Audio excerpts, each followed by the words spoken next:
তোর বিয়া খাইতে খাইতে আমি মরে যাই আমগো একদিন কে। এই কথাটা শুনলে আমার মাথা ঠিকই গরম হয়ে যায়। আরে তোর তুই বিয়া খাইবার শখ আছে, নিজে বিয়া কর না।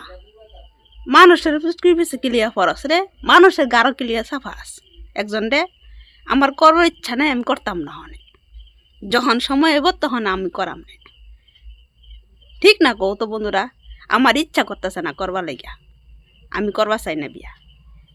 আমার পিছে কতগুলো মানুষ হয়ে থাকলে আমার মাথা টিক্কি রে এমনি গরম হয় না গো, কি কইতাম। মানে চোখ মুখগুলো আমার অন্ধকার আয়া পড়ে। তোর বিয়া কবে খায়াম, তোর বিয়া কবে খায়াম।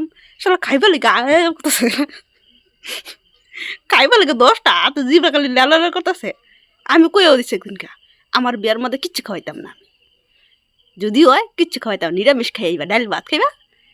কই কি খাইবে? ডাল ভাত। আমি কইছি আমি ডাল ভাতই খাওয়াইম তোমারে। মানে কি কইবা বন্ধুরা, আমার মাথার মানে কি শুনলে আমার রাগটা পড়ে। বাদ দিয়ে দিছি কথা লগে। আর তগর মতন মানুষ লগে কথা না করলেও চলবো আমার ওখানে।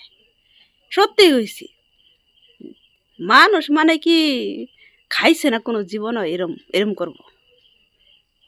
এটা তো বাদ এই দাও, মানে কি কেউ ওর গার সাবাইবার বুদ্ধি করে। আরে কেরিয়ার হইছে না, কিচ্ছু হইছে না, না টাকা পয়সা ইনকাম করি, কিচ্ছু ইনকাম করতে পারছি না। হয়তো আমি একজনের গাড়ি গিয়ে কেমনে বই কৌ তো। হ্যাঁ, একটা কথা গো, একটা ছেলের মানুষেরও যে সে যে আমার দায়িত্বটা লইব,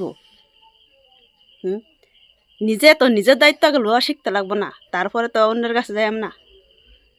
নিজের দায়িত্ব নিজে নিতে পারছি না, আর অন্যর চিন্তা করলে কাম হইব? তোমরাই কো।